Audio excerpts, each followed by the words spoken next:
اعوذ باللہ من الشیطان الرجیم بسم اللہ الرحمن الرحیم هو الذی یریکم البرق خوفا وطمعا، اور وہی اللہ کی ذات ہے جو تمہیں دکھاتی ہے بجلی کو خوفاً ڈر کے لیے، وطمعاً اور امید کے لیے، وینشئ السحاب، اور اللہ ہی کی ذات ہے جو اٹھاتی ہے بادلوں کو، الثقال، اور بادل بھی وہ جو بوجھل ہوتے ہیں۔ 13ویں پارے میں سورہ رعد کی یہ 12 نمبر آیت کریمہ ہے، اور سورہ رعد میں تذکرہ چل رہا تھا اللہ تعالی کی وحدانیت کا، اور اس بات کا کہ اللہ نے یہ بتلایا کہ لوگوں اس پوری کائنات میں، عالم بالا میں اور عالم زیریں میں تصرف اور حکومت اور اختیار اگر کسی ذات کا ہے تو وہ اللہ ہی کی ذات ہے۔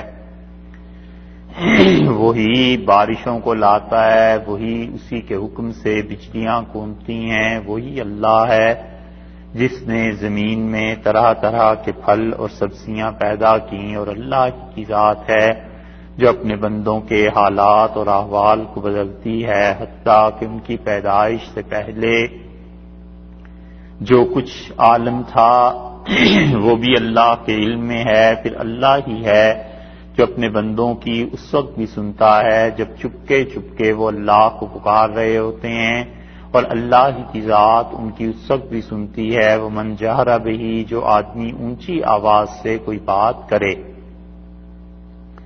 پھر اللہ تعالی نے یہ بھی بتایا کہ اللہ نے جو تمہیں پیدا کیا ہے، تم انسان ہو، ہمیں تم سے ایسی محبت اور تعلق ہے کہ ہم نے تمہیں ایسے ہی نہیں چھوڑ دیا، ہمارے فرشتے تمہاری حفاظت کرتے ہیں، سامنے سے، پیچھے سے، ہر طرف سے، اور اسی طرح وہ فرشتے اللہ کے حکم کے مطابق باقی مخلوق کے شر سے تمہیں بچاتے ہیں۔ اور اللہ ہی ہے جو قوموں کی ترقی اور ان کے تباہ ہونے کے فیصلے فرما دیتا ہے، اور جب اللہ کی پکڑ اور خدا کا عذاب آ جائے تو یہ اللہ کے فرشتے بھی لوگوں کو چھوڑ دیتے ہیں اور حفاظت اٹھ جاتی ہے۔ تو خود فرشتوں پر بھی کوئی ایمان اور اعتبار نہیں ہے کہ فرشتے جو ہیں وہ بچا لیا کرتے ہیں کسی کو۔ اصل اعتبار اور ایمان اللہ کی ذات پہ ہے، اس کا حکم ہو تو فرشتے بچاتے ہیں، اور اس کا حکم اگر نہ ہو تو فرشتے انہی کو ڈبونے والے بھی بن سکتے ہیں۔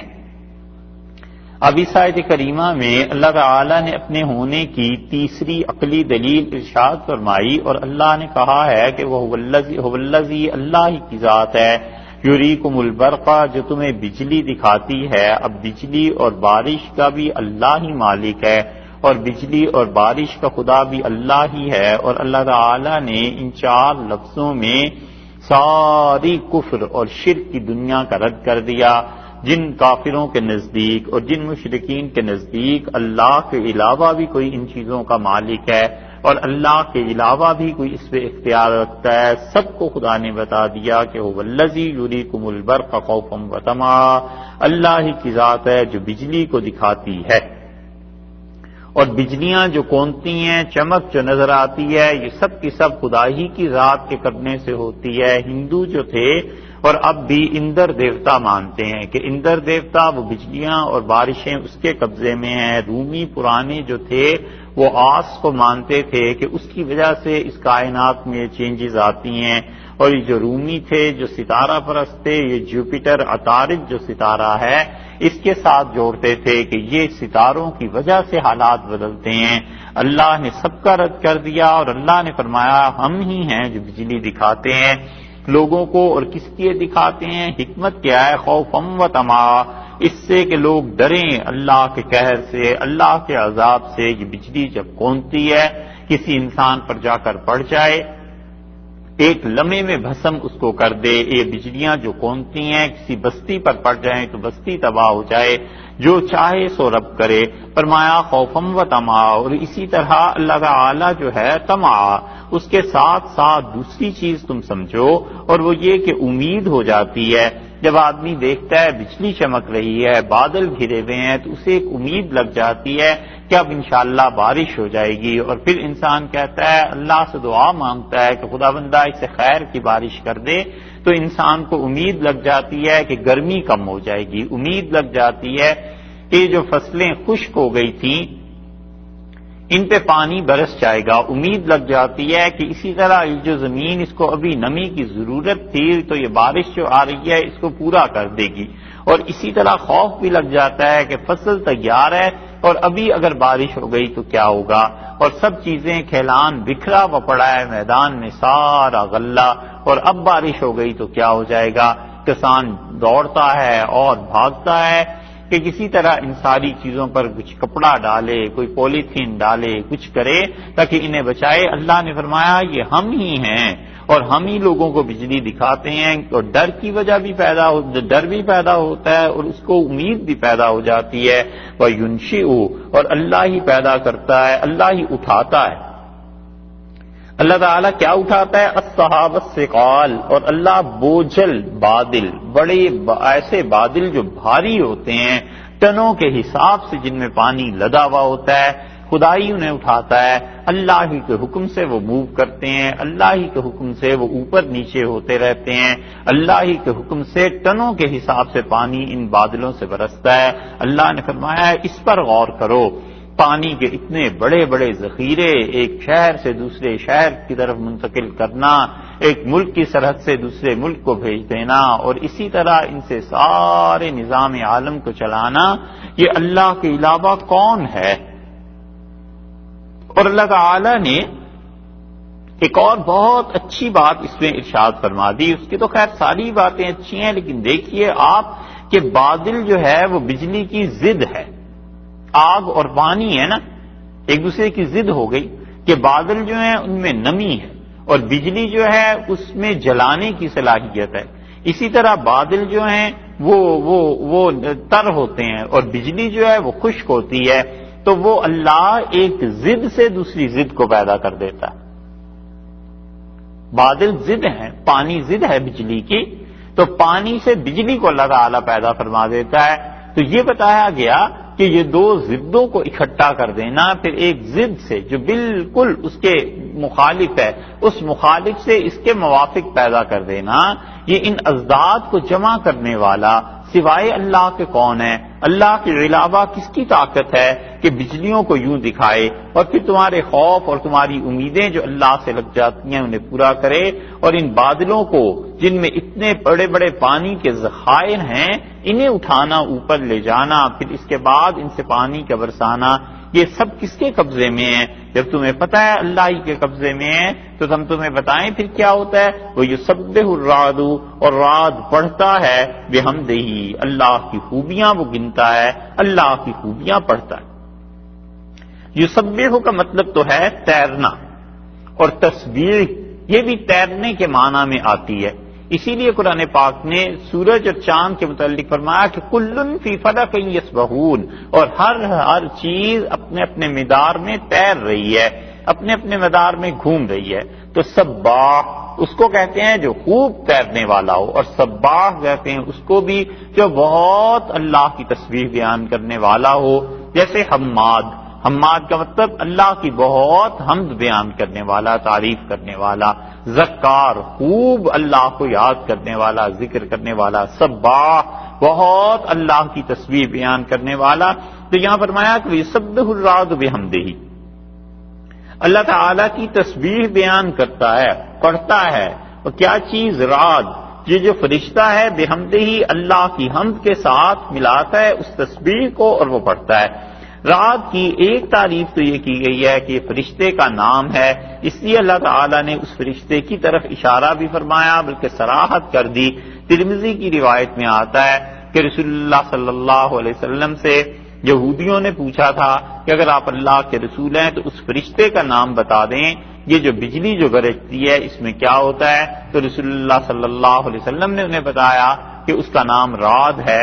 ایک روایت کے مطابق چونکہ یہ آیا ہے اس لیے بعض حضرات نے اس کا ترجمہ یہ کر دیا ہے کہ رعد فرشتہ، جیسے جبریل امین ہے، میکائیل ہے، دیگر فرشتوں کے نام ہیں، اسی طرح یہ بھی ایک فرشتے کا نام ہے کہ یہ کیا کرتا ہے؟ خوبیاں پڑھتا ہے اللہ کے لیے. اور دوسرا ترجمہ یہ کیا گیا ہے کہ وَيُسَبِّحُ الرَّعْدُ، یہ جو گرج ہے نا، یہ جو آواز پیدا ہوتی ہے، یہ پڑھتی ہے اللہ کی خوبیوں کو. یعنی اس آواز کو اگرچہ ہم نہیں سمجھ سکتے، لیکن یہ آواز بھی در حقیقت اللہ کی حمد و ثنا ہے، اللہ کی تعریف ہے. یا فرشتے پڑھتے ہیں اور اس کے ساتھ پھر کیا ہوتا ہے؟ اس فرشتے کے اثر سے والملائکۃ، اور اللہ کے فرشتے سب تسبیح پڑھتے ہیں من خیفتہ، خدا کے خوف سے، جب بجلی گرجتی ہے اور جب چمک پیدا ہوتی ہے. آپ تصور کریں گھنگھور بادل چھائے ہوئے ہوں اور آسمان سیاہ ہو رہا ہو اور کیسی کڑکڑاہٹ گونجتی ہے ایک دم سے بجلی کی، اور ایسا ہیبت ناک منظر پیدا ہو جاتا ہے کہ آدمی سمجھتا ہے پتہ نہیں اب کیا ہو جائے گا اس کائنات میں. اور اللہ چاہے تو اس بجلی کو گرا دے، اور خدا چاہے تو بارش برسا دے، اور نہ چاہے تو نہیں برساتا. اللہ نے فرمایا میرے فرشتے لرز جاتے ہیں اللہ کے خوف سے، وہ تسبیح پڑھنا شروع کر دیتے ہیں اللہ کی حمد و ثنا بیان کرنا شروع کر دیتے ہیں. اسی لیے حکم یہ ہے کہ جب بادلوں کی گرج کو سنو تو اس آیت کو پڑھو، کبھی سبح الرعد بحمدہ والملائکۃ من خیفتہ، کہ رعد فرشتہ اللہ کی تسبیح بیان کرتا ہے، یا یہ جو گرج ہے یہ خدا کی یاد دلاتی ہے اللہ کی حمد و ثنا کے لیے کہ اے پروردگار تو ان چیزوں کا مالک ہے. اسی لیے رسول اللہ صلی اللہ علیہ وسلم کے دور میں جب گھٹائیں چھا جاتی تھی اور بجلی گرجتی اور چمکتی تھی تو اتنے اضطراب کی کیفیت رسول اللہ صلی اللہ علیہ وسلم پہ طاری ہو جاتی تھی کہ صحابہ رضی اللہ عنہ کہتے ہیں اٹھتے تھے، بیٹھتے تھے، گھر سے باہر آتے تھے، اندر تشریف لے جاتے تھے، چلتے پھرتے رہتے تھے، ڈرتے تھے اس بات سے کہ یہ کیا ہو رہا ہے. حتیٰ کہ بارش کے لیے دعا فرماتے تھے کہ اللہم صیبا، اے اللہ اب بارش دے دے نفع والی، اے پروردگار برکت والی بارش ہو جائے. اور بارش جب شروع ہوتی تھی تو پھر رسول اللہ صلی اللہ علیہ وسلم کو اطمینان ہو جاتا تھا. ہم نے عرض کیا اللہ کے رسول کس بات کا خوف؟ تو آپ نے فرمایا مجھے اس بات سے ڈر لگتا ہے کہ کہیں یہ پہلی امتوں کی طرح کوئی عذاب نہ آ جائے، کوئی پہلی امتوں کو جیسے عذاب دیا گیا تھا یہ کوئی وہ چیز نہ ہو جائے، میں اس سے خوف کھاتا ہوں. حالانکہ رسول اللہ صلی اللہ علیہ وسلم سب سے زیادہ اللہ سے ڈرنے والے تھے، مگر نظر مبارک خدا کی بے نیازی کی طرف چلی جاتی تھی کہ بے نیاز ذات ہے، کب اس کائنات میں وہ یہ فیصلہ کر دیں کہ تباہ ہو جائے اور قیامت آ جائے، کیا پتہ چلتا ہے اس بات کا. اس لیے تعریف کی ہے اللہ نے کہ اس کے فرشتے بیان کرتے ہیں تسبیح کو بھی اور اس کے ساتھ ساتھ رعد بھی، اور اللہ کی تسبیح کو اللہ کی حمد کے ساتھ ملا دیتے ہیں. اور یہ چیز اللہ تعالیٰ کو بہت پسند ہے کہ بندہ اس کی تسبیح کے ساتھ اس کی حمد کو بھی ملا دے، کیونکہ تسبیح کا مطلب یہ ہے کہ اللہ سے وہ تمام معائب اور اللہ سے وہ تمام نقائص، اس کی برات کا، دوری کا، بیزاری کا اظہار کرے جو مشرکین اس کے لیے روا رکھتے ہیں. وہ اللہ تعالیٰ کے لیے کچھ بھی شریک کرتے ہیں، اللہ تعالیٰ کی صفات کسی اور میں مانتے ہیں. بندہ کہتا ہے سبحان اللہ، اللہ کی ذات پاک ہے ہر اس عیب سے جو لوگ اس کے متعلق کہتے ہیں. اور جب بندہ کہتا ہے الحمدللہ تو اس کا مطلب ہے خدا کی جتنی بھی صفات ہیں اس کا وہ اثبات کرتا ہے، کہتا ہے تمام تعریفیں اللہ کے لیے ہیں. تو اس لیے تسبیح کو اور حمد کو جمع کرنا کہ اللہ سے سارے معائب کی دوری کا اظہار اور اللہ کے لیے سارے محامد، اس کی خوبیاں، اس کی تعریف، اس کی ثنا، اس کی منقبت، ان سب چیزوں کو جمع کرنا، یہ دونوں چیزیں جب مل جاتی ہیں اللہ کو یہ بات بڑی پسند آتی ہے. اسی لیے نماز کے آغاز میں دیکھیے اس کو جمع کر دیا ہے سبحانک اللہم و بحمدک. اور رسول اللہ صلی اللہ علیہ وسلم نے فرمایا کہ اللہ سے یوں عرض کیا کرو سبحان اللہ و بحمدہ سبحان اللہ العظیم. اور آپ نے فرمایا صبح شام اسے پڑھو، اور تم میں سے جو شخص اسے پڑھے گا اس سے زیادہ اچھے عمل والا تو بس وہی ہو سکتا ہے جو اس سے بھی زیادہ پڑھ لے. وغیرہ تلقین فرمائی کہ اللہ کی صبح شام تم تسبیح بیان کیا کرو، اس کی حمد کو ساتھ ملا لیا کرو. کتنی ہی جگہوں پر آپ دیکھیں تو تسبیح کے ساتھ حمد ملی ہوئی ہے. قرآن پاک میں بھی فرشتوں کی بات حضرت آدم علیہ السلام کے متعلق ہوئی، وہاں بھی یہ آیا ہے کہ وَنَحْنُ نُسَبِّحُ بِحَمْدِكَ، اور اللہ ہم آپ کی تسبیح بیان کرتے ہیں حمد کے ساتھ. وَنُقَدِّسُ لَكَ، اور اللہ تیری خوبیاں ہم گنتے ہیں، اللہ تیری خوبیاں، تیری پاکیزگی کو ہم گنتے ہیں، یعنی پڑھتے ہیں اے رب تیرا نام تیری تسبیحات کے ساتھ، تیری حمد و ثنا اور تقدیس کے ساتھ۔ یہاں بھی یہی فرمایا ہے کہ فرشتے اللہ کے ڈرتے ہیں اس چیز سے، ڈر کے مارے وہ بھی خدا کی تسبیح پڑھتے ہیں۔ اور پھر فرمایا اس کے بعد ہوتا کیا ہے، وہ یرسل الصواعق، اور اللہ کڑاکا بھیجتا ہے، صاعقہ، بجلی میں جو گونج پیدا ہوتی ہے نا وہ یرسل الصواعق، اور اللہ پھر اس بجلیوں کا کڑکا وہ خوب کونتی ہے، بجلی میں کڑک پیدا ہو جاتی ہے، اور وہ منظر آپ ذہن میں لائیں کہ ہر طرف اندھیرا ہے اور بجلی کی کڑکڑاہٹ کی آواز جب آتی ہے تھرا جاتا ہے کبھی کبھی آدمی کہ خدا معلوم اب کیا ہونے والا ہے۔ اللہ نے فرمایا پھر ہوتا کیا ہے، فَيُصِيبُ بِهَا مَن يَشَاءُ، ہم جس پر چاہتے ہیں اس بجلی کو گرا دیتے ہیں، ہم جس پر چاہتے ہیں اس بجلی سے پھر آفت لے آتے ہیں۔ اور خود رسول اللہ صلی اللہ علیہ وسلم کے زمانے میں ہوا، نسائی کی روایت میں آتا ہے، آپ نے ایک آدمی صحابی رضی اللہ عنہ کو بھیجا اور آپ نے فرمایا فلاں کافر کے پاس جاؤ اور اسے کہو آئے اور میری بات سن لے، اور اسے اللہ کے لیے دعوت دو، اللہ کی طرف آنے کی۔ یہ صحابی رضی اللہ عنہ نے عرض کیا کہ اللہ کے رسول وہ بہت مغرور آدمی ہے، نہیں آئے گا۔ آپ نے فرمایا تم جاؤ اور جو میں کہہ رہا ہوں وہ کرو۔ وہ حاضر، وہ تشریف لے گئے اور وہ اس نے حاضر ہونے سے انکار کر دیا، اور اس نے کہا کون اللہ؟ سونے کا بنا ہوا ہے، پیتل کا تمہارا اللہ ہے، دھات کا ہے، کس چیز کا بنا ہوا ہے؟ تو انہوں نے آ کے عرض کیا کہ اللہ کے رسول وہ یوں کہہ رہا تھا۔ رسول اللہ صلی اللہ علیہ وسلم پھر جاؤ، پھر تیسری مرتبہ بھیجا اور اس نے آنے سے انکار کیا، اور اللہ تعالی کے متعلق کچھ ایسے جملے اس نے کہے، اور بجلی کون رہی تھی وہ اس پہ گری بجلی اور وہ وہیں مر گیا۔ کہتے ہیں صحابہ رضی اللہ عنہ کہ یہ آیت ہے وہ جس کو اللہ نے فرمایا وَيُرْسِلُ الصَّوَاعِقَ فَيُصِيبُ بِهَا مَن يَشَاءُ، اور اللہ جس پہ چاہتا ہے وہ بجلیوں کو گرا دیتا ہے، وہ کوند اس پہ پڑ جاتی ہے۔ اور ان لوگوں کا حال یہ ہے کہ یہ ساری چیزیں مانتے ہیں، انہیں نہیں معلوم کہ بجلیاں کس کے حکم سے کونتی ہیں، انہیں نہیں معلوم کہ خوف اور امید کس سے رکھتے ہیں، انہیں نہیں معلوم کہ بادل کون اٹھاتا ہے اتنے بوچھل، اور رات فرشتہ یا گرج یہ تسبیح ہے سب اللہ کی، فرشتے تھرتھراتے ہیں خدا کی ہاں سے جب ایسی چیزیں ہوتی ہیں، اور جب بجلیاں زمین پر گرتی ہیں اور جہاں خدا چاہے انہیں گرا دیتا ہے۔ جس مالک کی اتنی قدرت، اتنی وسعت، اتنا اقتدار زمین و آسمان پہ، اس کا اتنا قبضہ، دم نہیں مار سکتی کوئی چیز۔ وَهُمْ يُجَادِلُونَ فِي اللَّهِ، اور یہ اللہ، اس اللہ کے بارے میں آپس میں جھگڑ رہے ہیں، اس خدا کے بارے میں جھگڑتے ہیں کہ اللہ نے اپنا اختیار فلاں کو دے دیا۔ وَهُمْ يُجَادِلُونَ فِي اللَّهِ، اور یہ اللہ کی بات میں جھگڑتے ہیں، آپ کی بات نہیں مانتے، خدا کی توحید کے اور وحدانیت کے قائل نہیں ہیں۔ یجادلون فی اللہ، اللہ کی ذات کے بارے میں شک کرتے ہیں کہ اللہ کی ذات کے پاس اتنے اختیارات ہیں یا نہیں، یا یہ دوسری تفسیر کہ خود اللہ بھی ہے یا نہیں۔ ہم یجادلون فی اللہ، اللہ کے بارے میں جھگڑتے ہیں، ایسے نالائق لوگ ہیں۔ وہو شدید المحال، اور یاد رکھو اس کی پکڑ بڑی شدید۔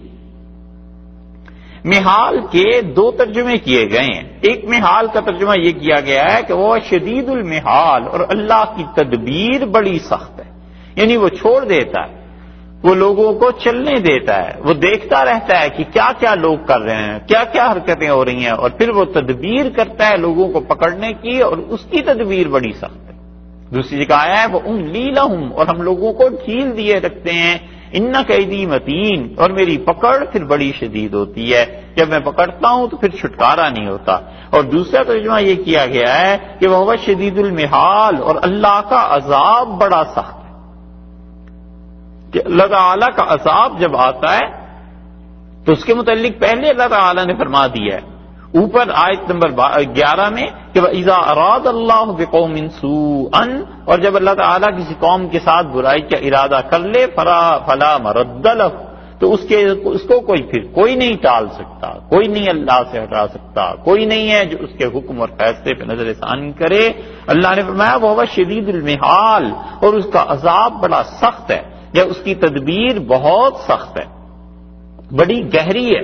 اور تیسرا ترجمہ یہ کیا گیا ہے محال کا کہ قدرت، کہ اللہ کی قدرت بہت وسیع ہے، زمین و آسمان ہر چیز اس کے قبضہ قدرت میں ہے، وہ جو چاہے سو کرے، کوئی اسے پوچھ نہیں سکتا۔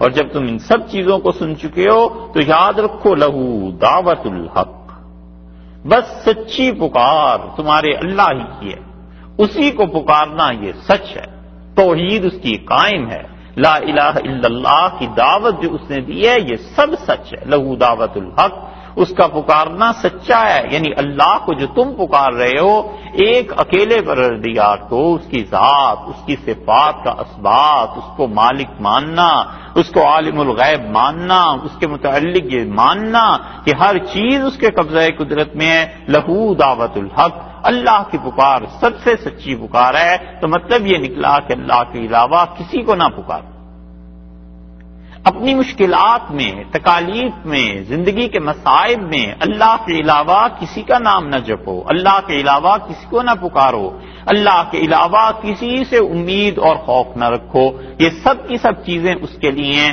اسی لیے سیدنا علی رضی اللہ عنہ نے اور عبداللہ ابن عباس رضی اللہ عنہ وغیرہ نے اس کی تفسیر میں کہا کہ لہو دعوت الحق، لا الہ الا اللہ کی دعوت یہ سب سے زیادہ سچی چیز ہے، یعنی اس ذریعے سے خدا کو پکارو، اللہ پر بھروسہ کرو۔ اور یہ جو اللہ کے علاوہ دوسروں کو پکارتے ہیں، والذین یدعون، وہ لوگ جو پکارتے ہیں، وہ لوگ جو عبادت کرتے ہیں، من دونہ، اللہ کو چھوڑ کے اوروں کی، لا یستجیبون، وہ ان کی ہرگز نہیں سنتے، لا یستجیبون، وہ ان کے کام پر کچھ بھی نہیں پہنچتے، وہ ان کے کام کر ہی نہیں سکتے، اس لیے کہ اول تو اسے دعوت کا علم ہی نہیں ہوتا، اسے کیا پتا دنیا میں کون کون اسے پکار رہا ہے، کون کون اس کی عبادت کر رہا ہے، اس کو کیا خبر کہ اس کے عابد، اس کے پرستار، اس کے پجاری کس کس چیز میں اس کی دعائی مانگ رہے ہیں، کس کس چیز میں اس کی دعائی دے رہے ہیں، اسے کیا معلوم ہے۔ اور اول تو یہی نہیں پتا، اور فرض کر لو اسے پتا بھی چل جائے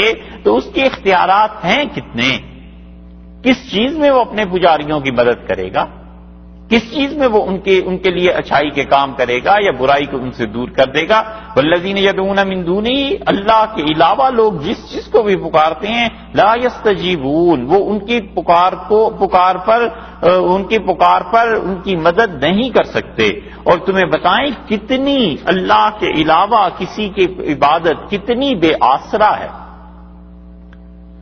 کتنی بغیر پاؤں کی یہ چیز ہے، کتنی اکھڑی ہوئی، کتنی سطحی چیز ہے، کتنی بیکار بات ہے۔ یہ ایسے ہی ہے، لہم، ان کے لیے بشیئن، جیسے یہ جو لوگ پکار رہے ہیں، لا یستجیبون لہم بشیئن، یہ ان کے معبود ذرہ برابر ان کے کام نہیں آ سکتے۔ شیئن کو یہ یہاں لائے ہیں نا، تو شیئن کو نکرہ سے لائے ہیں، اس کا مطلب ہے ذرہ برابر بھی، بالکل ان کے کسی کام، کچھ کام نہیں آ سکتے۔ اللہ کسی چیز کو ہٹا دے وہ اسے دلا نہیں سکتے، اور اللہ تعالیٰ کسی چیز کو دے دے وہ اسے کھینچ نہیں سکتے۔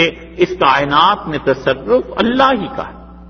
کس شد و مد کے ساتھ اللہ نے اپنی توحید، اپنی وحدانیت، اپنی صفات، اپنی صفات عالیہ کا اقرار کرایا ہے، اور کیسے واشگاف دلائل دی ہیں کہ کبھی بھی زندگی میں شرک نہ کرنا۔ یہ جتنے لوگ بھی سب کے سب اس میں آ گئے، تمام وہ لوگ آ گئے جو بتوں کی عبادت کرتے ہیں، تمام وہ لوگ آ گئے جو اللہ کے علاوہ کسی اور کو پوچھتے ہیں، تمام وہ لوگ آ گئے جو اپنے بزرگوں کے متعلق بھی کوئی عقیدہ اور نظریہ رکھتے ہیں کہ وہ ان کی مدد کریں گے۔ اللہ نے فرمایا لا یستجیبون لہم بشیئن، وہ ذرہ برابر ان کی کوئی مدد نہیں کر سکتے، ان کی پکار پر نہیں پہنچ سکتے، الا کباسط کفیہ۔ اور ان کی مثال تمہیں سمجھنی ہے، ہم تمہیں مثال سے سمجھائیں اپنی توحید کو، ہم تمہیں مثال سے سمجھائیں اپنی وحدانیت کو، اپنے اکیلا ایک رب ہونے کو ہم مثال سے سمجھائیں۔ اللہ کباسط کفیہ، اس انسان کی طرح سمجھو جس نے کیا کیا، باسط کفیہ، یہ اپنے دونوں ہاتھ پھیلا دی۔ بسط عربی میں کہتے ہیں کسی چیز کے پھیل جانے کو نا، اللہ کباسط کفیہ، اس آدمی کی طرح سمجھو جو اللہ کے علاوہ کسی سے بھی مدد مانگتا ہے، جیسے کوئی آدمی اپنے دونوں ہاتھ پھیلا دے، الی الماء، پانی کی طرف دونوں ہاتھ وہ پھیلا دیتا ہے، لیبلغ، تاکہ وہ پانی پہنچ جائے، فاہ، اس کے منہ میں، وما، اور نہیں ہے، ہوا وہ پانی، ببالغہ، اس کے منہ تک پہنچنے والا نہیں۔ اللہ کے علاوہ جس کو تم پکارتے ہو، اگر تم اس کی مثال سمجھنا چاہتے ہو اس شرک کی اور کفر کی، تو وہ ایسے ہی ہے جیسے کوئی آدمی اپنے دونوں ہاتھ پھیلا دے پانی کی طرف، اور پھر وہ کیا چاہتا ہے کہ لیبلغ فاہ، تاکہ یہ پانی اس کے منہ میں پہنچ جائے، وما ہوا ببالغہ، اور یہ پانی اس کے منہ میں پہنچنے والا نہیں۔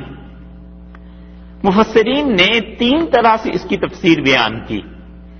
پہلے تو اسے سمپلی سمجھ لیں، پھر مفسرین جو اس میں مراد لیتے ہیں وہ اللہ تعالیٰ بیان یہ کر رہے ہیں کہ تم خدا کو چھوڑ کر اور جس کو پکار رہے ہو اس کی مثال اگر تم سمجھنا چاہتے ہو تو اس آدمی کو دیکھو جس نے کیا کیا، اسے پیاس لگی اور پیاس میں اس نے اپنے دونوں ہاتھ ایسے پانی کی طرف پھیلا دیے اور پانی کو مخاطب کر کے کہتا ہے کہ پانی آ جا، پانی آ جا، پانی کو بلا رہا ہے اور کہتا ہے پانی آ جا، پیاس بجھا دے۔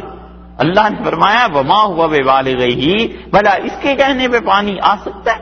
پانی جو نہ سنتا ہے، پانی جس کے بس میں نہیں ہے، اختیار میں نہیں ہے، پانی جو دیکھ بھی نہیں سکتا کہ کون اس کو پکار رہا ہے کون نہیں پکار رہا، بس اسی طرح تمام وہ لوگ ہیں جو اللہ کے علاوہ کسی اور سے مدد مانگتے ہیں اس کائنات میں، وہ سارے کے سارے ان کے معبود اتنے ہی بے بس اور لاچار ہیں۔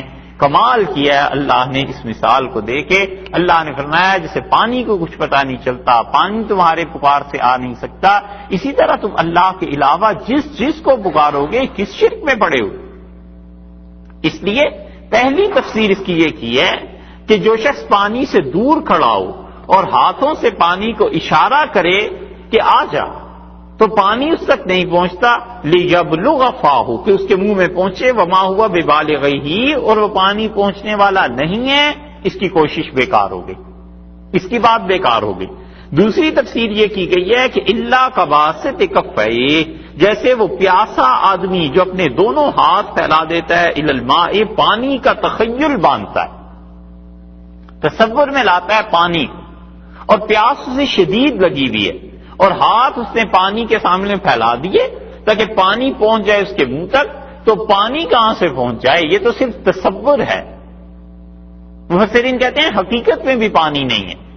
دوسری رائے کی ہے کہ وہ کہتے ہیں اس نے ہاتھ پھیلائے ہوئے ہیں اور ذہن میں سوچ رہا ہے کہ کہیں سے پانی آ جائے، کہیں سے بھی پانی نہیں آ سکتا، یہ تو محض ایک امیجن ہے، اس کا ایک تصور ہے، ایک بات ہے، بس حقیقت میں کہاں ہے پانی؟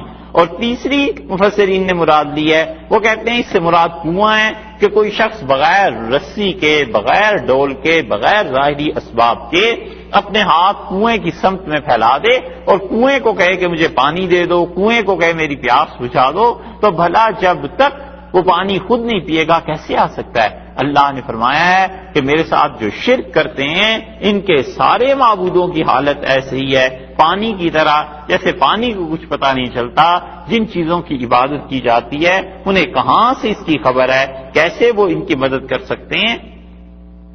اور اسی لیے یہ اللہ تعالی نے مثال دے دی اور بتایا کہ خدا کے ساتھ شرک نہ کرو، اور پھر ارشاد فرمایا کہ وما دعاء الکافرین، اور کافر جتنا کچھ پکارتے ہیں الا فی ضلال، وہ سوائے اس کے کہ سب بھٹک جاتی ہیں ان کی دعائیں، کوئی دعا، کوئی پکار اپنے تک نہیں پہنچتی، کوئی ایسی پکار نہیں ہے جو ان کے معبودوں تک پہنچے اور وہ اس کے مقابلے میں جواب دے سکے۔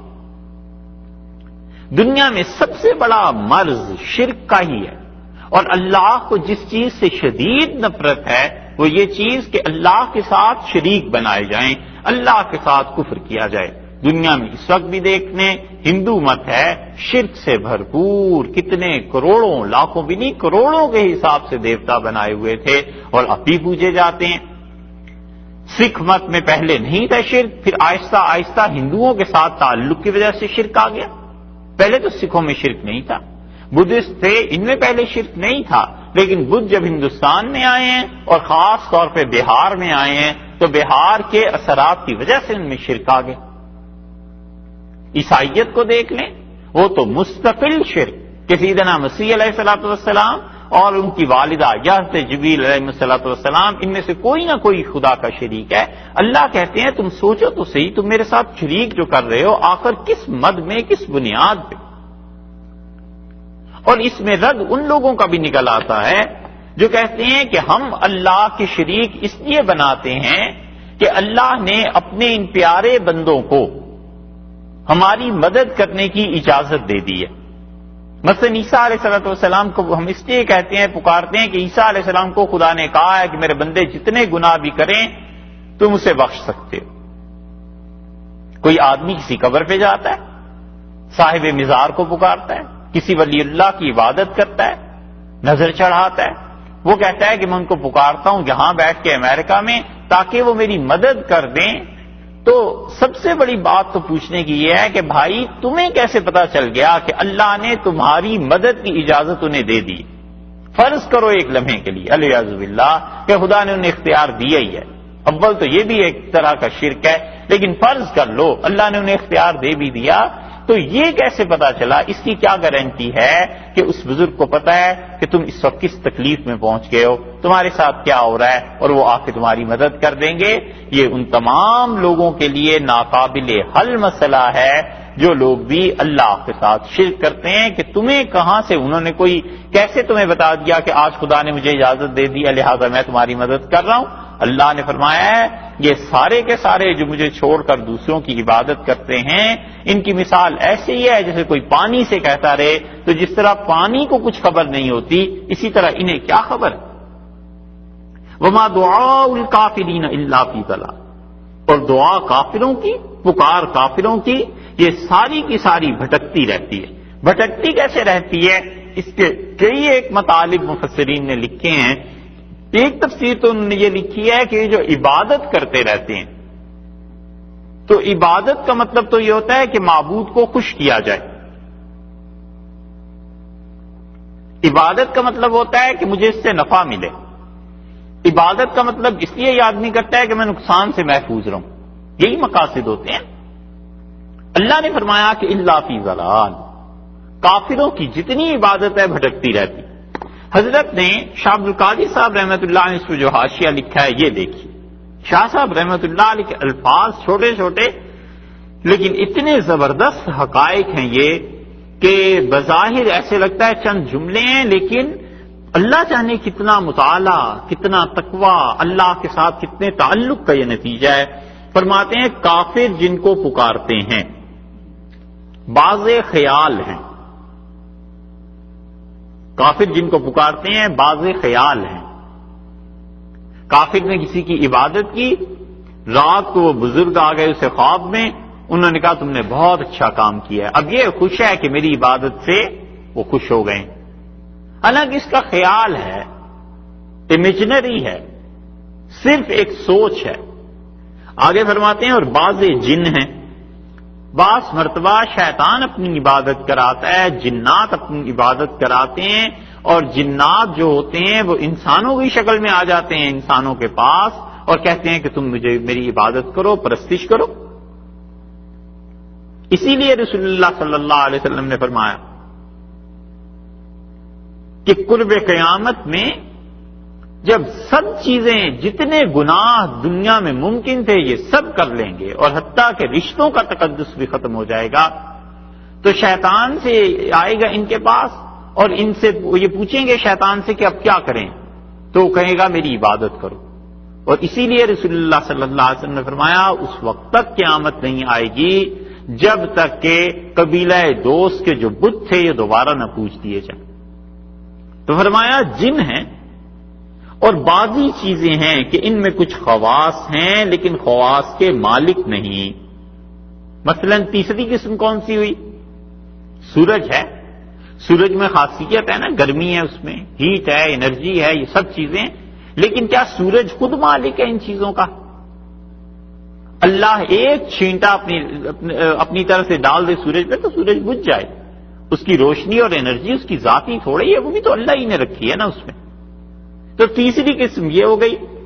حضرت فرماتے ہیں ان تینوں کے بعد دیکھو پھر کیا حاصل ان کا پکارنا، کیوں پھر ان کی عبادت کی جائے؟ جیسے آگ یا پانی اور شاید ستارے بھی اسی قسم میں ہوں، یہ اس کی مثال فرمائی کہ آگ کی پرستش، پانی کی پرستش، جنات کی پرستش. وما دعاء الکافرین الا فی ضلال، اور کافروں کی جتنی پکار ہے، عبادت ہے، وہ سب بھٹکتی پھرتی ہے، اس کا کوئی آسرا اور ٹھکانہ نہیں ہے، معبود اس کے خوش نہیں ہوتے۔ سورج کو کوئی 1000 سال تک عبادت کرتا رہے تو سورج پہ کیا فرق پڑا؟ انہیں پتہ ہی نہیں کہ یہ عبادتیں ہو رہی ہیں اور یہ چیزیں ہو رہی ہیں۔ دوسری اس کے متعلق کہا گیا تفسیر میں کہ وما دعاء الکافرین الا فی ضلال، اور کافروں کی تمام دعائیں جو اللہ سے وہ مانگتے ہیں وہ سب کی سب بیکار جاتی ہیں۔ کافر اللہ سے دعا مانگتا ہے کہ اللہ میری عاقبت کو اچھا کر دے، تو چونکہ وہ شرک بھی کرتا ہے ساتھ ساتھ، اس لیے ہم اس کی دعا سننے کا روادار نہیں۔ کافر دعا مانگتا ہے کہ خدایا اس جنگ میں ہمیں فتح دے دے، تو اللہ نے وہ پہلے سے طے کی ہوئی ہے فتح اور شکست، اس کی دعا سے اللہ کے ہاں کوئی اثر نہیں پڑتا۔ اللہ نے کہا وہاں دعاء الکافرین الا فی ضلال، اور کافروں کی دعائیں تو رائے گاں جاتی ہیں، خدا ان کی کوئی مدد نہیں کرے گا۔ اللہ نے جو طے کیا ہے بس وہ ایک نظام چل رہا ہے، تمہیں ظاہر ان کی مدد نظر آتی ہے تو وہ مدد ایسی نہیں ہے کہ اس کی دعا کی وجہ سے ہوئی۔ اور مفسرین میں سے ہی تیسرے وہ ہیں جو کہتے ہیں کہ اس سے مراد یہ ہے کہ وہ جو آخرت کے متعلق دعائیں کرتے ہیں، آخرت کے متعلق رد کر دیتے ہیں، دنیا میں ہم ان کی قبول کر لیتے ہیں۔ دنیا میں کوئی کافر اضطرار میں، مجبوری میں اللہ کے سامنے ہاتھ پھیلا دیتا ہے اور کہتا ہے خدایا میری مدد کر، تو اللہ اس کی دنیا میں تو مدد کر دے گا، لیکن آخرت میں اس کی مدد اس لیے نہیں کی جائے گی کہ بنیادی طور پر وہ اللہ کے ساتھ شرک کرتا تھا۔ اللہ تعالی کے ساتھ شرک اتنی بڑی چیز ہے کہ اس کے ہوتے ہوئے کوئی بھی عبادت قابل قبول نہیں۔ خدا کی توحید سب سے بڑا مسئلہ، اس لیے اللہ تعالی نے فرمایا کہ ان کافروں کی دعائیں اس کے لیے الا فی ضلال، سوائے اس کے کہ بیکار ہیں اور کچھ چیز نہیں ہے۔ وَلِلَّهِ يَسْجُدُ، اور لوگوں اللہ ہی کے لیے سجدے کرتے ہیں، من فی السماوات، ہر کوئی جو کوئی بھی آسمانوں میں ہے، والارض، اور زمین میں۔ یہ چوتھی عقلی دلیل ہے اس سورت کی، بار بار اللہ تعالیٰ عقلی دلائل دے رہے ہیں، 3 پہلے گزر گئے اور 3 کے بعد اللہ تعالیٰ نے بتا دیا کہ دیکھو عبادت کسی کی کرنی کیسی ہے، اب یہاں سے چوتھی دلیل شروع ہو رہی ہے اور فرماتے ہیں وَلِلَّهِ يَسْجُدُ مَن فِي السَّمَاوَاتِ وَالْأَرْضِ، اور اللہ ہی کے سامنے اللہ ہی کو سجدہ کرتے ہیں۔ عبارت جو ہے نا وَلِلَّهِ، یہ خود اپنے اندر زور ہے، اس کے طاقت ہے، وزن ہے، یعنی صرف اور صرف اللہ ہی کو سجدہ کرتے ہیں۔ من فی السماوات والارض، وہ جو بھی آسمانوں میں ہیں اور جو بھی زمینوں میں ہیں، سب کے سب اللہ ہی کو سجدہ کرتے ہیں۔ کیسے کرتے ہیں؟ طوعاً، اپنی خوشی سے سجدہ کرتا ہے مومن۔ یہ پہلی تفسیر ہے اس کی کہ مومن انسان، ان کی روحیں جتنی آسمانوں میں ہیں، جتنی فرشتے ہیں آسمانوں میں، ایمان والوں کی روحیں ہیں یا جو زمین میں ہیں مومن، یہ سب کے سب اپنی خوشی سے خدا کو سجدہ کرتے ہیں۔ وقرہا، اور یا پھر وہ سجدہ کرتے ہیں ایمان والے ناگواری کے ساتھ، یعنی جی نہیں چاہتا نماز پڑھنے کو لیکن اٹھتا ہے، لاچار کیا کرے، وضو کرتا ہے، نہیں جی چاہتا ٹھنڈے پانی سے وضو کرنے کو، نہیں جی چاہتا صبح اٹھ کے نیند ختم کر کے نماز پڑھنے کو، لیکن اللہ نے فرمایا سجدہ وہ ہمیں ہی کرتے ہیں۔ اور یہی نہیں، وَظِلَالُهُمْ، اور ان کے سائے بھی ہمیں سجدہ کرتے ہیں، بالغدو والآصال، صبح اور شام یہ ہمیں ہی سجدہ کر رہے ہوتے ہیں۔ شیڈوز، سائے جو پڑتے ہیں، اللہ نے کہا صبح اور شام یہ ہمیں ہی سجدہ کر رہے ہوتے ہیں، ہر چیز ہمیں سجدہ کرتی۔ ایک تفسیر۔ دوسری تفسیر یہ کی گئی ہے کہ وَلِلَّهِ يَسْجُدُ، اور اللہ ہی کو سجدہ کرتے ہیں، من فی السماوات، ہر وہ چیز جو آسمانوں میں ہے، والارض، اور زمین میں جو کوئی بھی ہے، طوعاً وکرہا، اپنی خوشی سے سجدہ کرتا ہے یا یہ کہ جبر سے سجدہ کرتا ہے، بغیر ارادے کے۔ یعنی کافر مومن سب کے سب خدا کے ایک نظام میں لگے بندے ہیں اور یہ سب خدا کے سامنے سجدہ ریز ہوتے ہیں۔ کافر کے دل کو اللہ نے لگا دیا ہے، دھڑکتا رہے، اس کا دل دھڑکتا رہتا ہے۔ مومن و کافر و سب برابر ہے۔ اللہ تعالیٰ نے مومن کافر سب کی آنکھ کو لگا دیا ہے کہ دیکھا کرو، تو آنکھ کبھی بھی سنتی نہیں ہے، وہ دیکھتی ہے ہمیشہ۔ کانوں کو لگا دیا ہے کہ تم سنا کرو تو کان سے کوئی بھی کھانا نہیں کھاتا، اس لیے کہ کھانا تو زبان کا فعل ہے، منہ کا فعل ہے، کوئی کان کا تھوڑا ہی ہے۔ سب کے سب اللہ نے جس کام میں لگا دیے ہیں سب اسی کے سامنے جھکتے ہیں، اور اختیار جہاں آ جاتا ہے نا بس مسئلہ وہاں ٹیڑھا ہو جاتا ہے کہ جن چیزوں میں اللہ نے بندے کو اختیار دیا ہے اپنے اختیار کو غلط استعمال کرتا ہے، وگرنہ تو سب چیزیں اللہ نے جو رکھی ہیں وہ ایسے ہی ہے۔ اسی لیے قرآن پاک میں دوسری جگہ آیا ہے کہ اللہ نے آسمانوں کو اور زمینوں کو پیدا کیا، اور اللہ نے کہا کہ طوعاً او کرہا، تم ہماری بات مانو گے خوشی سے ہم جبر کریں۔ زمین کو کہا اپنی فصلیں اگاؤ گی، تمہارے اندر جو لوگ آ جائیں گے ان کے ساتھ جو سلوک ہم چاہتے ہیں وہ کرو گی خوشی سے یا ہم تم پہ جبر کریں؟ قالتا اتینا طاعین، دونوں بولے، آسمان بھی سارے اور زمین بھی، انہوں نے کہا اللہ ہم اپنی خوشی سے آپ کا کام کریں گے۔ کوئی چیز نہیں ہے جو اس پروردگار کے باندھے ہوئے نظام سے نکل جائے۔ سورج کو باندھ رکھا ہے نا، کیا مجال ہے جو کروڑوں سال میں ایک فٹ اور ایک گز کا بھی فرق پڑ جائے اور اپنے آربٹ سے نکل جائے۔ زمین کو باندھ رکھا ہے نا، کروڑوں لاکھوں سال سے چل رہی ہے، جدھر چل رہی ہے اللہ کے حکم سے کیا مجال ہے کہ ذرا سرک چاہیے۔ ساری کائنات اللہ نے کہا ہے اپنی خوشی سے سجدہ جو کرتے ہیں وہ بھی، اور جو غیر ارادی طور پہ ہمارے باندھے ہوئے ہیں وہ بھی، وَظِلَالُهُمْ، اور دیکھو ان کے سائے بھی ہمیں سجدہ کرتے ہیں، بِالْغُدُوِّ وَالْآصَالِ، صبح اور شام، سب کے سب اللہ کے مطیع ہیں، اللہ کے فرما بردار۔ ظِلَالُهُمْ تو کہا سائے کو، اور سایہ اصل میں ایک عدم کی چیز ہے، ایک نیگیٹو چیز ہے نا، کہ جب لائٹ آتی ہے تو وہ جسم جو لائٹ کو پار ہونے سے روک دیتا ہے، جس سے لائٹ کراس نہیں کر سکتی، پاس نہیں اسے کر سکتی، تو اس کے نتیجے میں سایہ پیدا ہو جاتا ہے۔ کثیف جسم جو لائٹ کو گزرنے نہیں دیتا اس کی وجہ سے سایہ پیدا ہوا نا، تو سایہ خود اصل چیز نہیں ہے، وہ کسی رکاوٹ کی وجہ سے پیدا ہو رہا ہے، جیسے رات ہے کہ جب دن چھپ جاتا ہے تو رات شروع ہو جاتی ہے، اگر دن نہ چھپے تو رات کا کوئی وجود نہیں۔ اس لیے اللہ تعالی نے بتا دیا کہ وہ قادر ہے سب کی سب چیزوں پر، جو چیزیں اپنا مستقل وجود رکھتی ہیں، جو لائٹ کو پاس نہیں ہونے دیتی، اور جب نہیں پاس ہونے دیتی تو اس کے نتیجے میں جو چیزیں پیدا ہوتی ہیں وہ بھی اللہ ہی کی۔ اصل جسم بھی اللہ کے ہیں، ان کے سائے بھی اللہ کے ہیں، اور ان کے سائے ہمیں سجدہ کرتے ہیں۔ اب سایہ کیسے سجدہ کرتا ہے؟ بعض رات کا خیال تو یہ ہے کہ سایہ سجدہ کرتا ہے یعنی اللہ نے بنائے ہی اس طرح ہے اسے کہ وہ نیچے کی طرف رہتا ہے، طبعی طور پہ، قدرتی طور پہ۔ اور بعض کا خیال یہ ہے کہ اس سائے میں خود کوئی نہ کوئی زندگی ہوگی اور یہ اپنی اختیار سے سجدہ کرتا ہے۔ دونوں آراء مفسرین کی، اور کچھ حضرات کا خیال یہ ہے کہ ظلالہم کا مطلب یہ کہ جس چیز میں جو خاصیت اللہ نے رکھ دی ہے وہ چیز، اس کی خاصیت سب اللہ کے کنٹرول اور قبضے میں۔ اللہ نے آگ میں جلانے کی صلاحیت رکھی ہے، آگ بھی اللہ کے قبضے میں ہے، اور اس کے جلانے کی صلاحیت بھی اللہ کے قبضے میں ہے۔ اللہ چاہے تو آگ باقی رہے اور جلانے کی صلاحیت ختم ہو جائے، اور اللہ اگر چاہے تو آگ اور جلانے کی صلاحیت دونوں کو ختم کر دے، اور اللہ چاہے تو دونوں کو قائم رکھے، آگ بھی رہے اور چلائی بھی۔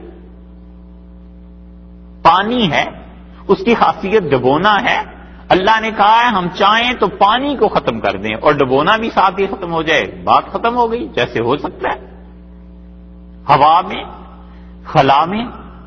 اور اللہ اگر چاہے تو پانی کو رہنے دے، اس کے ڈبونے کی طاقت کو چھین لے خدا۔ کئی مرتبہ ہوتا ہے لوگ گرتے ہیں اور کنارے پہ کھڑے ہوئے کہتے ہیں تو مر جائے گا، اب ڈوب جائے گا، اور اللہ نے اس کے لیے نہیں لکھا ہوتا پانی کو کہ پانی سے ڈبو دے، وہ نہیں ڈوبتا۔ حضرت موسیٰ علیہ السلام کا بھی واقعہ ہے۔ اور اسی طرح دونوں چیزیں ہوں، پانی بھی اور ڈبونا بھی تو ہوتا ہی ہوتا ہے۔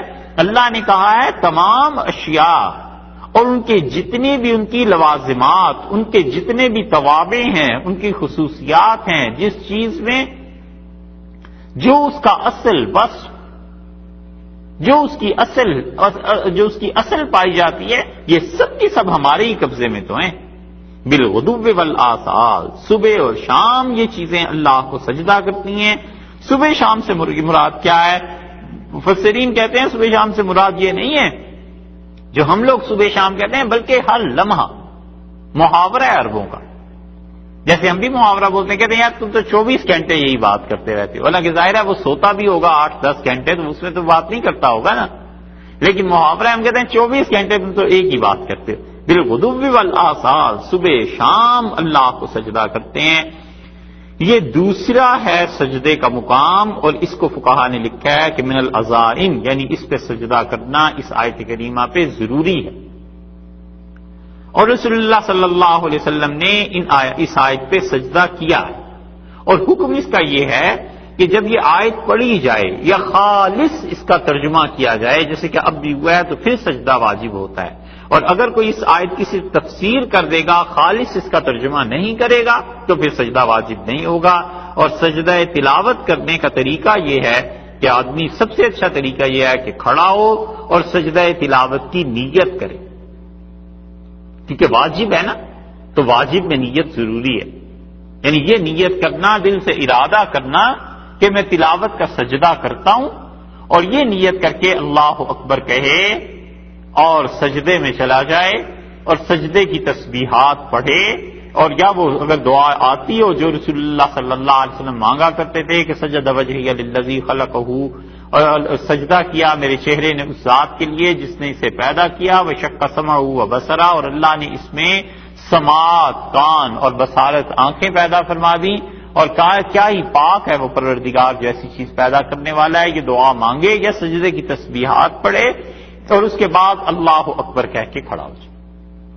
یہ سجدے کا طریقہ ہے۔ سورہ اعراف میں اس کے مسائل گزر گئے تھے، اب یہ دوسری مرتبہ آیا ہے۔ ایسے کل مقامات 14 ہیں ہمارے نزدیک، اور امام مالک رحمۃ اللہ علیہ کے نزدیک 11 ہیں، اور امام شافعی رحمۃ اللہ علیہ کے نزدیک بھی 14 ہیں، اور ایک روایت ان کے نزدیک بھی 14 ہیں، اور امام شافعی رحمۃ اللہ علیہ کے نزدیک سورہ صاد میں سجدہ نہیں ہے، اور سورہ حج میں 2 سجدے، اور ہم لوگ حنفی فقہا وہ سورہ حج میں 1 سجدہ مانتے ہیں اور سورہ صاد میں بھی سجدے کو مانتے ہیں، اس لیے ہمارے اور شافعی حضرات کے نزدیک 14 ہیں، امام مالک رحمۃ اللہ علیہ کے نزدیک 11 ہیں، اور امام احمد ابن حنبل رحمۃ اللہ علیہ کے نزدیک 15 سجدے ہیں قرآن پاک میں۔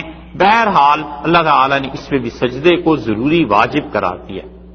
پھر ارشاد فرمایا قل من رب السماوات والارض، یہ ہے 5ویں دلیل۔ چوتھی دلیل گزر گئی کہ اللہ ہی کو سجدہ کرتی ہے ہر وہ چیز جو آسمانوں میں اور زمین میں، تم بتاؤ اللہ کے علاوہ اگر کوئی اور ہے تو اس کو سجدے کیوں نہیں کیے جاتے؟ کون سی ایسی ذات ہے اللہ کے علاوہ جس کے لیے سجدہ روا ہو؟ لوگ کرنے کو کرتے ہیں لیکن حقیقت میں وہ بھی ڈیزرو کرتا ہو سجدے کو۔ کون سی ایسی ذات ہے؟ اس کائنات میں کوئی ہے ہی نہیں، اللہ ہی کی ذات ہے۔ اور اس کے بعد اب جو دلیل لائے ہیں وہ اس سے بھی بڑی دلیل لے آئے، اور فرماتے ہیں قل، آپ ان سے پوچھئے کفار مکہ سے، من رب السماوات والارض، کون ہے رب آسمانوں کا، والارض اور زمین کا، زمین کا اور آسمانوں کا پروردگار کون ہے؟ آسمانوں کا نظام کون چلا رہا ہے؟ کون ہے جو برکتیں نازل کرتا ہے؟ کون ہے جو بارشوں کو نازل کرتا ہے؟ کون ہے جو رزق کو نازل کرتا ہے؟ والارض، اور زمین کا پروردگار کون ہے؟ زمین اپنے نظام پہ چل رہی ہے، اس میں پانی بھی ہے، اس میں مٹی بھی ہے، اس میں معدنیات بھی ہیں، کیا کیا چیزیں اس زمین میں ہیں۔ اس زمین کو کون ہے جو چلا رہا ہے؟ تم بتاؤ، تم اس کا جواب دو۔ اور اس کے بعد یہ اس کا کیا جواب دیں گے؟ اللہ تعالیٰ نے فرمایا قل اللہ، آپ ان سے کہہ دیجئے کہ اللہ ہی ہے، بس اللہ کے علاوہ تو کوئی نہیں۔ کیا اللہ کے علاوہ بھی کوئی ہے؟ اللہ کے علاوہ بھی کوئی مالک ہے؟ اساتذہ یہ کہتے تھے کہ اصل میں قل اللہ میں کل کے بعد اور لفظ اللہ سے پہلے ایک حمزہ ہے جو قرآن نے ذکر نہیں کیا، اور خود آدمی سوچے تو سمجھ میں آتی ہے کہ جب پہلے سوال ہوا کہ قل من رب السماوات والارض، ان سے پوچھئے کون ہے آسمانوں میں پروردگار اور کون ہے زمین میں، جب یہ آپ پوچھیں گے تو اس کا جواب دیں گے نا، جب جواب نہیں دیں گے تو آپ ان سے اقرار کروائیے سوال کے انداز میں، اور کہ یہ قل اللہ، کہ یہ کیا اللہ کے علاوہ کوئی اور بھی ہے؟ کہ صحیح ترین ترجمہ کرنا ہو تو یہ بن جائے گا قل اللہ، کہ یہ کہ کیا اللہ ہی نہیں ہے؟ کیا اللہ تعالیٰ ہی نہیں ہے رب آسمانوں کا اور زمین کا؟ تو اس کا جواب وہ یقیناً ہاں میں دیں گے، کیونکہ انہیں بھی پتا ہے کہ اس کائنات میں اللہ کے علاوہ کوئی نہیں ہے جس کی حکمرانی چلے۔ قل افتخذتم، آپ ان سے کہیے ان دلائل کے بعد، یہ 5 دلائل ہو گئے یہاں تک کہ یہ 5ویں دلیل تو چونکہ دی ہے دشمنوں نے بھی اس کی گواہی، تو سب سے اچھی گواہی تو وہ گنی جاتی ہے جو مخالف دے۔ مخالف جو گواہی دیتا ہے وہ تو جھوٹ نہیں بولتا، وہ تو گواہی دیتا ہے سوچ سمجھ کے نا، ہر طرح سے نقصان کرنا چاہتا ہے کہ جو دعویٰ ہے اس کے مخالف میں گواہی دوں، اور جب دعوے کے حق میں وہ گواہی دے دے تو پھر تو اس کی گواہی کی بڑی ویٹیج ہے۔ اللہ نے فرمایا ہے جب یہ کافر بھی اس بات کا اقرار کر لیں تو ان 5 دلائل کے بعد ہم یہ کہتے ہیں قل، آپ یہ فرما دیجئے ان سے افتخذتم، کیا تم نے بنا لیے من دونہ اللہ کو چھوڑ کے اولیاء، اللہ کے کچھ دوستوں کو اللہ کے لیے شریک ٹھہرا لیا ہے، حمایتی، تم اپنے حمایتیوں کو خدا کا شریک ٹھہراتے ہو، لا یملکون، اور تمہارے حمایتیوں کی، تمہاری مدد کرنے والوں کا جو تم سمجھتے ہو، اور تمہارے معبود لا یملکون لانفسہم نفعا ولا ضرا، یہ خود اپنی جان کے لیے کوئی نفع نہیں کر سکتے، یہ خود اپنی جان کے لیے اچھے بھلے اور برے کے مالک نہیں ہیں، تم کیسے سمجھتے ہو کہ تمہارے مالک ہو گئے؟ آپ ان سے پوچھئے کیا فتخذتم من دونہ اولیاء، اللہ کے علاوہ تم نے کچھ اپنے مددگار قائم کر لیے ہیں، اور ان کا حال یہ ہے کہ وہ اپنی جان کا نفع اور نقصان نہیں کر سکتے، اٹھا کر کوئی پھینک دے نالی میں، کوئی بت اپنی جان نہیں بچا سکتا، اور اس بت کی جتنی مرضی توہین کوئی کرتا رہے وہ اپنی جان اپنے نفع اور نقصان سے عاجز ہے۔ جن روحوں کی عبادت کی جاتی ہے وہ روحیں اپنا نفع اور نقصان نہیں کر سکتی، سب کے سب عاجز اور درماندے ہیں خدا کے سامنے۔ اللہ نے فرمایا اپنا تو بھلا اور برا کر نہیں سکتے، تمہارے بھلے اور برے کے لیے وہ مالک ہو گئے ہیں، کیسی بات تم کرتے ہو؟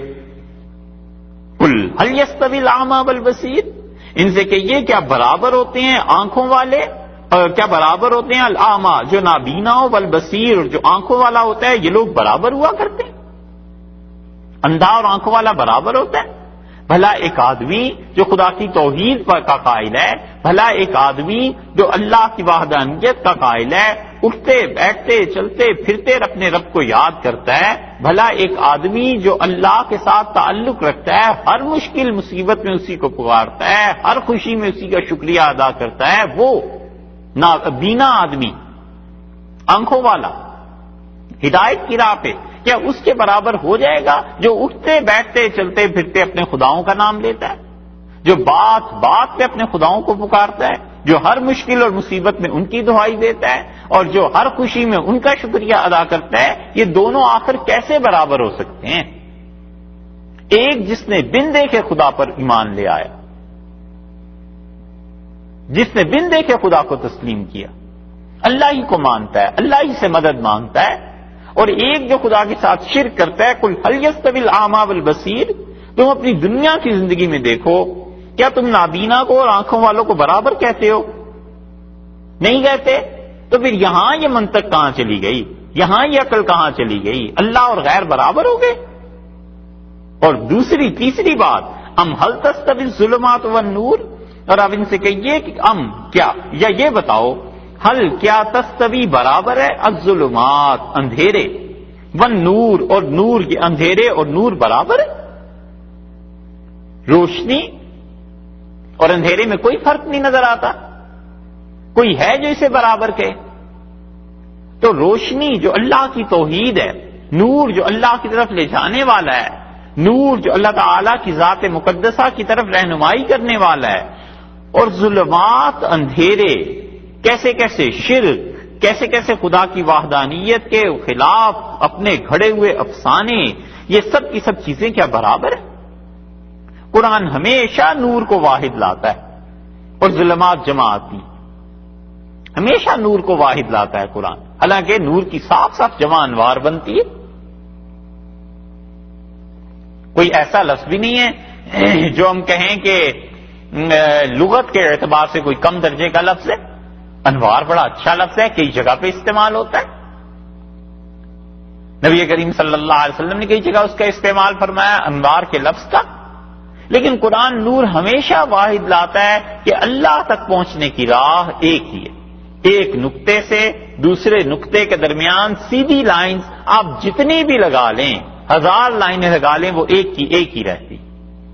خالص دودھ کو جتنا بھی آپ چیک کر لیں، آخر پہ اس کا نتیجہ خالص دودھ کا ہی نکلنا ہے. اور کیا؟ اللہ کی توحید، اللہ کی وحدانیت کسی طرح بھی چیک کر لو، وہ چونکہ ایک ہی ہے، راستہ ایک ہی ہے، شریعت ایک ہی ہے. اس لیے قرآن ہمیشہ اسے واحد لاتا ہے. ان سے پوچھئے کیا یہ ظلمتیں، تاریکیاں اور کیا یہ روشنیاں، سب روشنی سب برابر ہیں؟ بھئی جب اندھا اور آنکھوں والے برابر نہیں ہیں، جب ظلمتیں، اندھیرے اور نور یہ چیزیں برابر نہیں ہیں، ام جعلوا للہ، کیا تم اللہ کے معاملے میں اتنا نہیں سوچتے؟ تیسری چوتھی مثال اللہ تعالیٰ نے دے دی. کیسی زبردست چھوٹی چھوٹی باتوں سے سمجھایا ہے. پہلی بات تو یہ کہہ دی تھی کہ جن کو تم نے اپنا خدا بنایا ہے، لا یملکون لانفسہم نفعا ولا ضرا، وہ تو اپنے نفع اور نقصان کو نہیں سنبھال سکتے، تمہارا کیا سنبھالیں؟ ایک بات. دوسری مثال دے دی کہ کیا نابینا اور آنکھوں والے برابر ہیں؟ نہیں برابر نا. اچھا جب مانتے ہو تو تیسری بات اللہ نے کہہ دی هل تستوی الظلمات والنور، کیا اندھیرے اور روشنی برابر ہے؟ ہر چیز کی نفی کرنی ہے کہ نہیں. اللہ تعالیٰ نے فرمایا پھر تم شرک کہاں سے کرنے شروع ہو گئے؟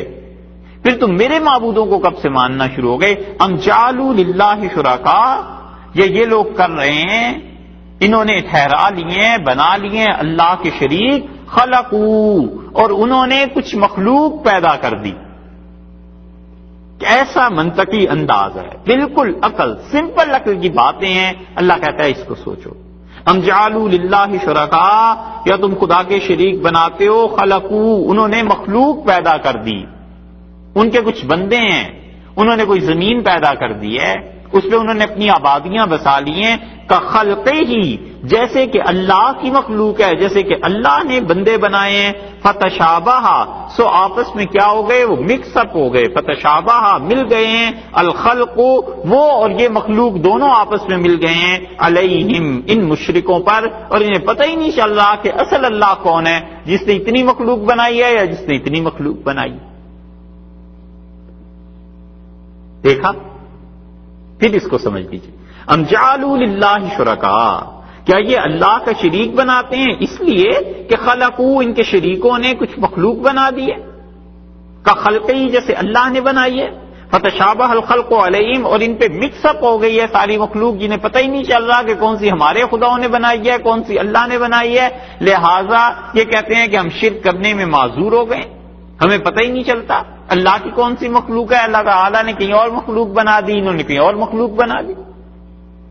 ولیعوذ باللہ، 2-4 خدا تھے اس دنیا میں، اور ایک خدا نے فرض کر لیجیے آسٹریلیا میں اپنی مخلوق ساری بسا دی، اور دوسرا خدا تھا اسے ہندوستان میں بنا لی. تو یہ سارے آپس میں ہندوستانی اور آسٹریلیا کے لوگ مل گئے. تو اب تیسرا آدمی کہتا ہے اس کی عبادت کروں، اس کی عبادت کروں، یہ ساری مخلوق ایک ہی ہو گئی ہے، تو چلو مجھے تو اب خدا پتہ ہی نہیں چل رہا. اللہ نے کہا ہے آخر کون سی وجہ ہے میرے ساتھ شرک کرنے کی؟ اندھے اور آنکھوں والے برابر نہیں ہیں، ظلمتیں اور نور برابر نہیں ہیں. میرے علاوہ کوئی کسی نے مخلوق کو پیدا ہی نہیں کیا. اگر پیدا کیا ہوتا تو چلو تمہیں کچھ بھول لگ گئی تھی، وہ بھی کچھ نہیں ہے، تو پھر کیوں شرک کرتے ہو؟ قل اللہ خالق کل شیء، آپ ان سے کہیے کہ اصل بات یہ ہے کہ اللہ ہی ہر چیز کا خالق ہے. وہو الواحد القہار، اور اللہ کی ذات اکیلی ہے اور زبردست ہے، غالب. 3 صفات اللہ تعالی نے اس آیت کے آخر پر بیان کر دی. ارشاد فرمایا قل اللہ خالق کل شیء. اوپر سے بات یہ چل رہی تھی نا کہ آپ ان سے پوچھئے قل افاتخذتم من دونہ اولیاء، کیا تم نے ان کو اپنا خدا بنا لیا ہے اللہ کو چھوڑ کے، جو اپنا نفع اور نقصان نہیں اپنا نہیں کر سکتے؟ کیا تم نے انہیں خدا بنایا ہے؟ کیا تم ان سے پوچھئے کہ کیا برابر ہوتے ہیں آنکھوں والے اور نابینا؟ یہ کہ تمہارے نزدیک تم بتاؤ کیا اندھیرے اور روشنی برابر ہوتی ہے؟ کیا تم پر خدا کی تخلیق میں کچھ مشابہت ہو گئی ہے؟ کوئی جواب نہیں دے رہے. قل اللہ خالق کل شیء، ان سے کہیے کہ اللہ ہی ہے جو خالق ہے تمام کی تمام مخلوق کا. اور اس میں بہت بڑا رد ہے ان لوگوں کے لیے جو کہتے ہیں سارے ہی مذاہب ایک ہیں، اللہ تعالیٰ سب کو ہی معاف کرنے والا ہے، وہ عیسائی ہو، یہودی ہو، مسلمان ہو، سب ریلیجنز ایک ہی. اللہ نے کہا ہے صاف صاف کہ جو میری توحید کو مانتے ہیں اور جو شرک کرتے ہیں یہ سب برابر کیسے ہو گئے بھائی؟ تمہارے نزدیک کیا آخر کرائیٹیریا ہے؟ کس معیار، کس کسوٹی پہ تم رکھ کے پرکھنا چاہتے ہو مذہب کو کہ یہ سب چیزیں برابر ہیں؟ ایک جنہوں نے کچھ کیا ہی نہیں، جو اپنی ذات کا نفع اور نقصان نہیں کر سکتے. سیدنا مسیح علیہ الصلوۃ والسلام جن کے متعلق کہتے ہو کہ انہیں سولی چڑھا دیا گیا، وہ تو اپنے آپ کو نہیں بچا سکے اور تم سب کو بچا لیں گے. شاہ عبدالعزیز صاحب رحمۃ اللہ علیہ کے پاس ایک آدمی آیا تھا نا،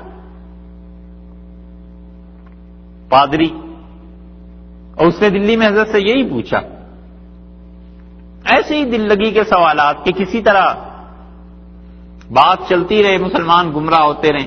تو اسی شاہ صاحب رحمۃ اللہ علیہ سے یہی پوچھا کہ اللہ تعالیٰ کیا کر رہا تھا جب حسین علیہ السلام کو وہ کربلا میں انہوں نے شہید کر دیا، تو اس وقت اللہ تعالیٰ کیا کر رہے تھے؟ تو اس نے فرمایا پادری صاحب رات ہی میں نے پوچھا تھا اللہ تعالیٰ سے، تو اللہ تعالیٰ نے فرمایا، اس نے کہا جی کیوں نہیں مدد کی اللہ تعالیٰ نے؟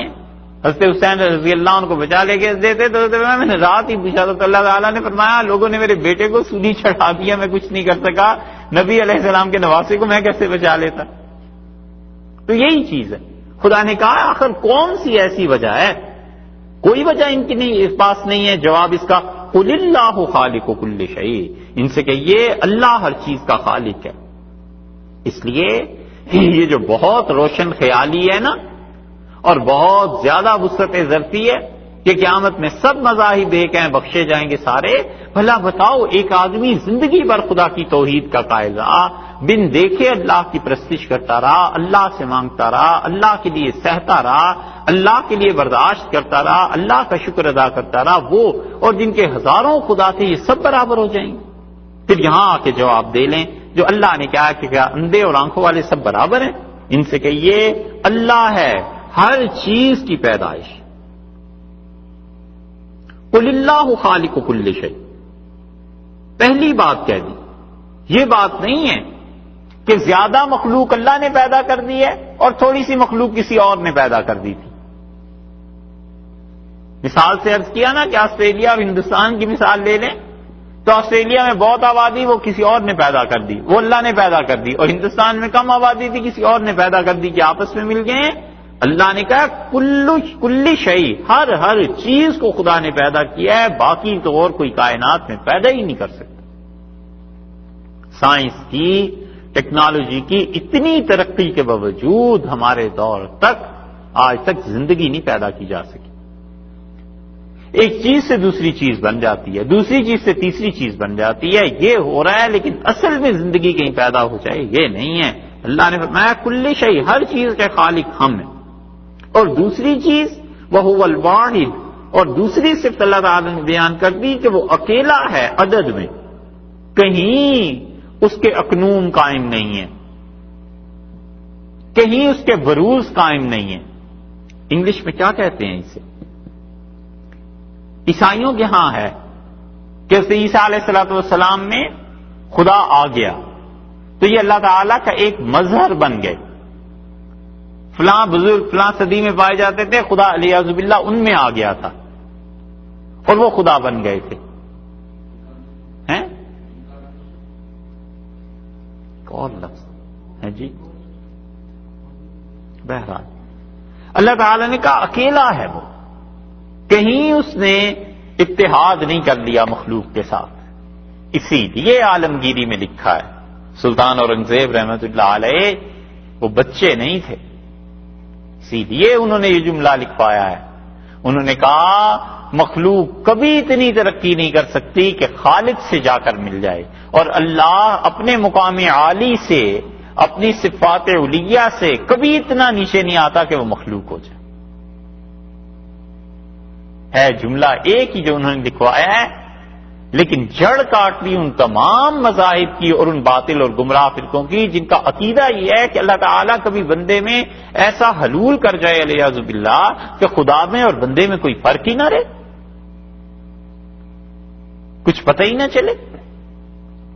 یہ ہے وہ عینیت کا نظریہ کہ اللہ اور بندہ ایک ہو جاتا ہے علیہ باللہ، جس پہ شدید رد کیا ہے شیخ الاسلام ابن تیمیہ رحمۃ اللہ علیہ نے. ابن تیمیہ رحمۃ اللہ علیہ جہاں خدا کی توحید پہ ان چیزوں پہ لکھتے ہیں، ایسے معلوم ہوتا ہے سمندر ہے وہ شخص رحمہ اللہ. بہت چیزیں، اور جہاں اختلاف ہے سو ہے. شیخ الاسلام زاہد القوثری رحمۃ اللہ علیہ نے ابن تیمیہ رحمۃ اللہ علیہ پہ شدید تنقید کی ہے. آخری شیخ الاسلام تھے نا ترکی کے، حتیٰ کہ ایک جگہ وہ لکھتے ہیں کہ جس اسلام کا شیخ الاسلام ابن تیمیہ ہے اس اسلام کو میرا اسلام. اتنی سخت تنقید کی ہے انہوں نے کہ وہ کہتے ہیں جس اسلام کا شیخ الاسلام ابن تیمیہ ہے اس اسلام کو ہمارا سلام ہے. بہت شدید اس جگہ پہ لکھا ہے. لیکن بہرحال علمی اختلافات ہیں. اللہ تعالیٰ نے فرمایا هو الواحد، اکیلا ہے.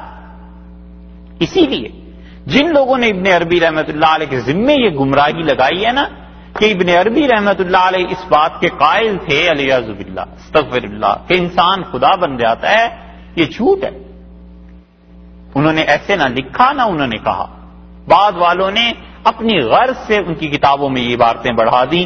تیسری صفت اللہ تعالی نے بیان فرمائی اپنی، اور فرمایا القہار، سب سے زیادہ زور والا، سب سے زیادہ غالب. قہار کا اردو میں لوگ یوں ترجمہ سمجھتے ہیں کہ غضبناک، یہ سمجھتے ہیں یہ تند خو، بڑے غصے والا. یہ نہیں ہے. قہار کا مطلب غالب، جس کا غلبہ اتنا ہو جائے کہ کوئی اس کے سامنے دم نہ مار سکے، پورے کا پورا مکمل اس کا غلبہ. یہ ہے قہر، اللہ کی طاقت.